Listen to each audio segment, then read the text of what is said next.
Hi, I'm Richard Ashworth, and I'm planning to talk to you today about Jian, hexagram number 53, sometimes called gradual progress. And the first thing I think I'm going to do is to share the screen with the lines on it. So I want you to just have the lines in front of you so you can just see this now. Um, we can learn so much from which lines are where. And the first thing we can see perhaps is that this is a very balanced hexagram. Um, the point of these sessions is, first of all, to provide some ideas as to what it might mean if you have cast this hexagram today in answer to whatever question you have. Secondly, to unearth um, eternal truths that might otherwise be obscure. I'll do my best to do that. And finally, what we do in the class, from which this is edited highlights, um, to look at how the hexagram relates to the present day. I mean, you can join those sessions for a year at a time. I'm going to be doing them theoretically at least for another 6 to 7 years. We may not have the stamina for that. So um, let's return to me here. Here we go. Hi. Um, Jian. It is very balanced in the sense that there are three yang lines and three yin lines. It is wind over mountain. Mountain is yin, yin, yang, and wind is yin, yang, yang, wind over mountain. They are kind of low status members of the Confucian family. And the wind is about constant movement. In fact, this hexagram gives you a clue as to why in Chinese metaphysics the wind is considered to be made of wood. Because you might think, gosh, that's not wood. But wood is movement. This desk here is technically not actually wood at all. Some people would call it earth.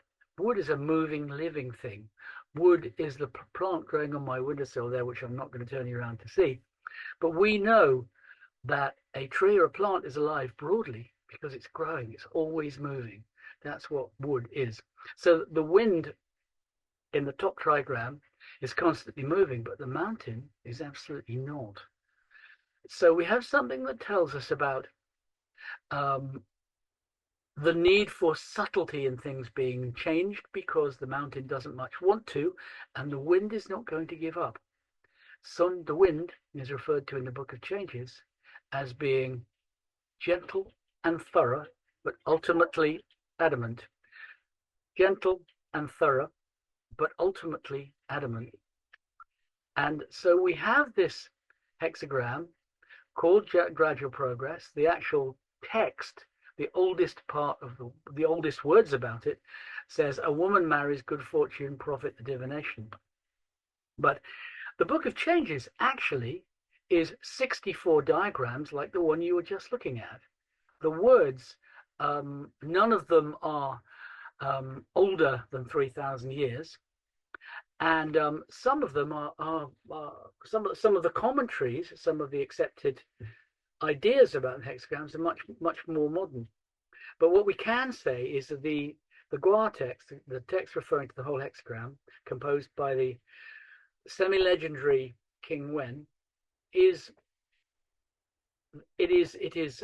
very old indeed and derived directly from the hexagram. And what we're going to look at is the hexagram line by line so that we can see where we might be being directed depending on which changing line appeared. So therefore, if you have no changing lines, you have pure gradual progress, this hexagram, which is about a long-term plan, perhaps. And if you've thrown it, you may be considering how you persist in a plan. You may be considering what your goals are. You may be considering giving up. You may be considering when it is that the Tao or the universe or whatever word you want to use is pointing you in a different direction. And gradual progress tends to be answering those things. As I say, well, I think of this as being the glass ceiling hexagram. The glass ceiling is usually applied to the limitations placed upon women in on career ladders. But the same thing can be defined by class and color as well as gender. And what the hexagram is suggesting is that it is not a question of force, it's a question of subtlety, that is, of being gentle and thorough, but ultimately adamant, and then we might climb the mountain. So the first line, as I said, we can tell a lot about the meaning just from what line is where. So the first line is a yin line, which means it is changeable. It's in the wrong place because yin lines, which are essentially feminine, if you like, are reckoned to be fertile and productive and therefore relate to even numbers. And so yin lines should only be at the second, the fourth, and the sixth. So it's in the wrong place and it's very flexible. So the message is something like, you are not yet focused and you need to decide what your focus is. And it may be that you need to persuade others to go along with you. But it is very, very changeable, and now is your time to change it into a yang line, that is to make a choice. And if we change wind over mountain, we change the first line of wind over mountain, what we get is wind over fire, which is in itself a piece of advice because it is directing us to hexagram number 37, wind over fire. Jaren, members of the family, which I sometimes call fanning the flame. And what it's indicating perhaps is maybe you are creating your family, maybe you are creating a tribe, but maybe also you need to return to the values that you were brought up with. And maybe you don't, by the way. Fanning the flame may mean that this is the source of all your empowerment, the family, which ideally is the case. Confucius was very keen on that. Or it may be the flame that's being fanned is a sort of long-term resentment that only families can maintain. And I think I've referred to before in this series the American TV series The Bear.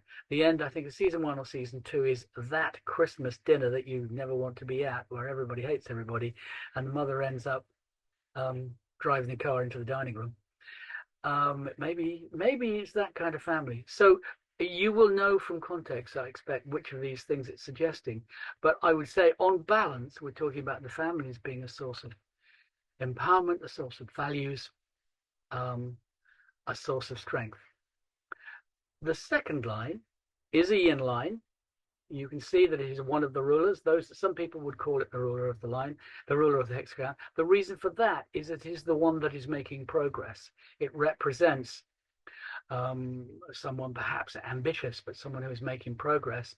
And the rules say that when the second line and the fifth line are opposite polarities, in this case we have a yin at the second and a yang at the fifth, they are cooperating, they're helping each other. And some would say that the lines in between the third and the fourth are in the way and they have to go through it. And we will discover that in a second, because line 3 is a little bit hairy. So at the second line, we have a yin line. So very changeable, very open, very flexible at the middle path. So it's probably in the right place.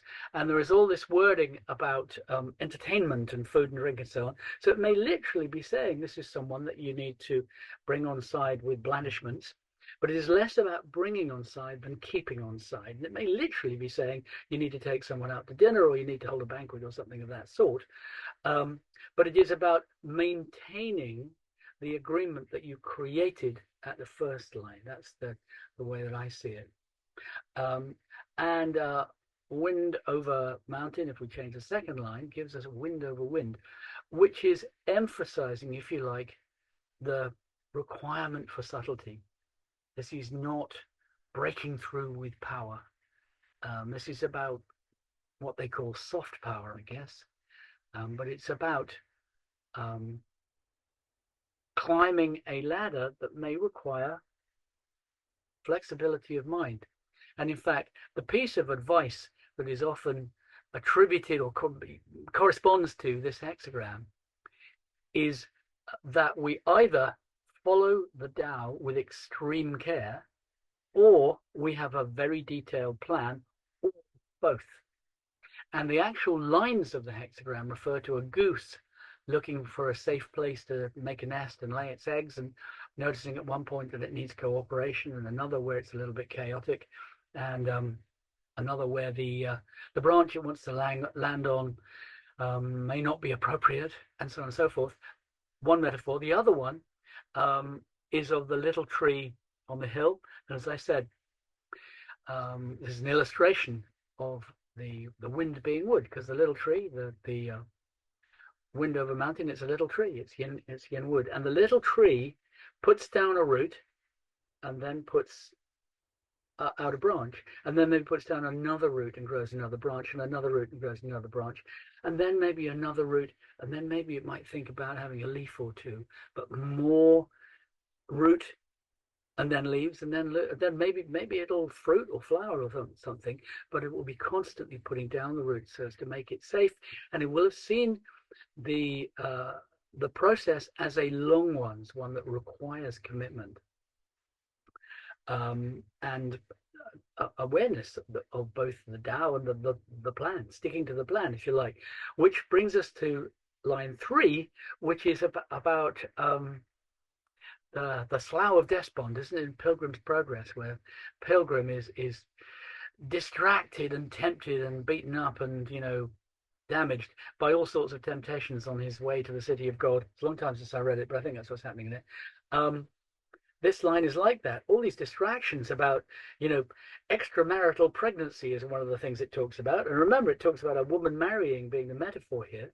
I would tend to think in the 21st century it's probably more applicable to a woman's career, but it might be about having, set your goal as a relationship with a particular person and being prepared to go through anything to make them yours, including having other people's children and them being horrible to you and all sorts of stuff. But I would tend to say that what it is saying is that if you can go through all the slings and arrows, then you're probably committed.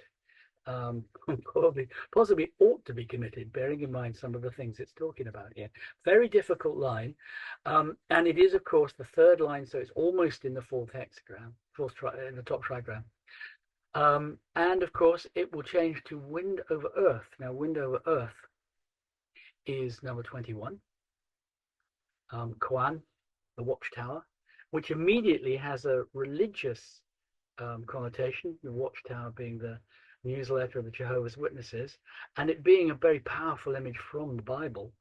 And the rule says that the third line corresponds with the sixth line, and they're both yang, so they won't really work together. So this line is in the way of the progress of the second in command, perhaps at the second line, who is wanting to rise to the fifth and be the ruler or cooperate with the ruler. Though it may be that the fourth line is suggesting that the best they will get to is second in command. And again, if that is your question at the moment, it may be that if you throw in the fourth line, that you have to settle for second in command. But meanwhile, anyway, we are looking at wind over earth, the watchtower, and the images of someone watching and waiting and being very observant about what's going on and taking action very occasionally. The image for me, which I've probably talked about before, is of Wim Wenders' Wings of Desire, when the angels are on top of the cathedral looking down at the desperate unhappiness of, self-created unhappiness of people, and every now and then they get involved, and it doesn't really work. But frankly, I'm a very middle-brow kind of guy. It reminds me of the Silver Surfer, who's historically part of the Marvel comic universe. He's had his own movie, but I haven't seen it. But for me, he was the protagonist of about 16 issues of his own comic in the 1960s. And what he would do was to fly around the earth going, oh my God, what stupidity, what self-damage, what unnecessary aggression.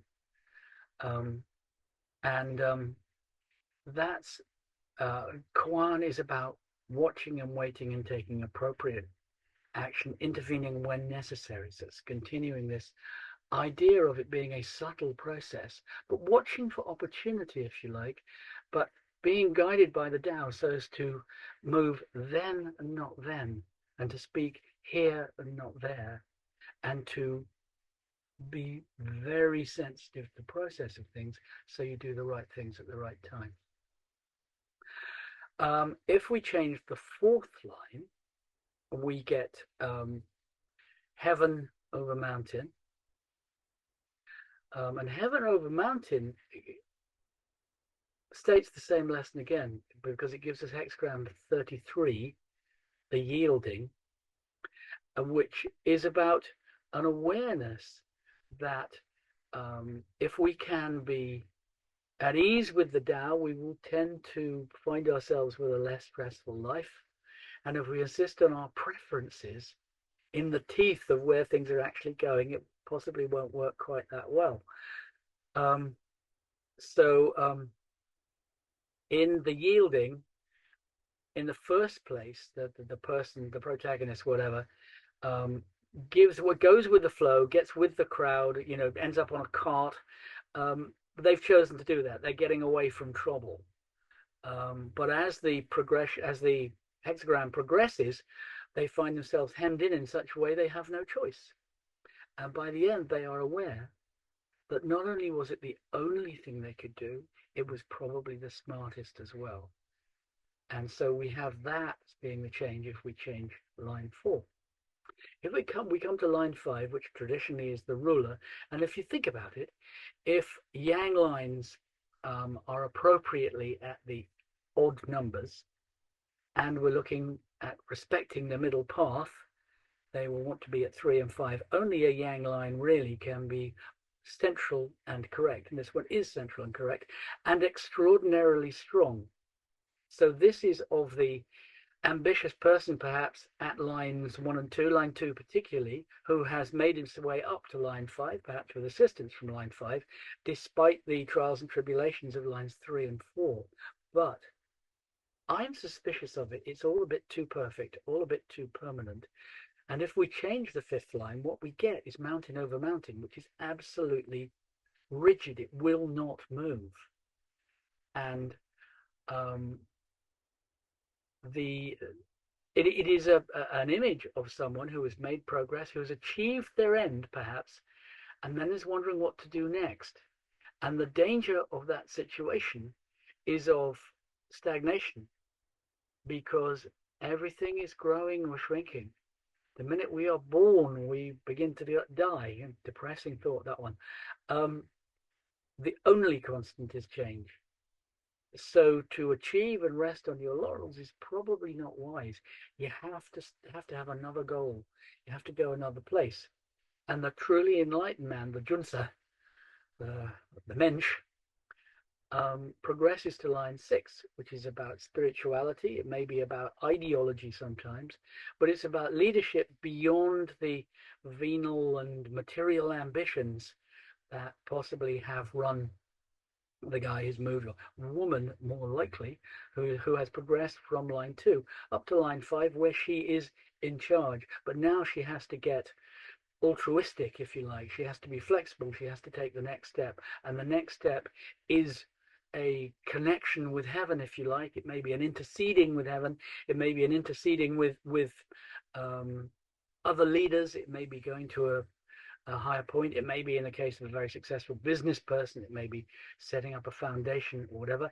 And in the case of someone who has set their purpose to achieve great office, at the 2nd line, they've achieved it at the 5th line, and now maybe it's about their legacy.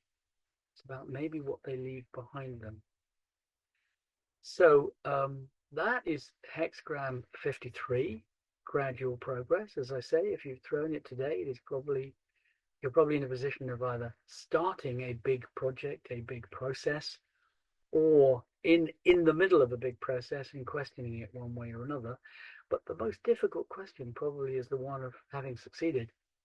It is a truism that we are more frightened of success than we are of failure. In fact, Marianne Williamson's famous quote that is often attributed to Nelson Mandela, where she says that we are more frightened of how great we are than of how small we are. Nobody's small, and this is suggesting that success consists of being appropriate to the moment, and in this particular context, it is a subtle movement, step by step. So that's gradual progress. I'll be back again in a month's time. If you want to look at the back numbers of these sessions, they're on my YouTube page. And if you want to join the sessions, email us and you can join us for a year at a time. You may not want to join for all 64 hexagrams. So I hope this has been useful. Thank you, and goodbye.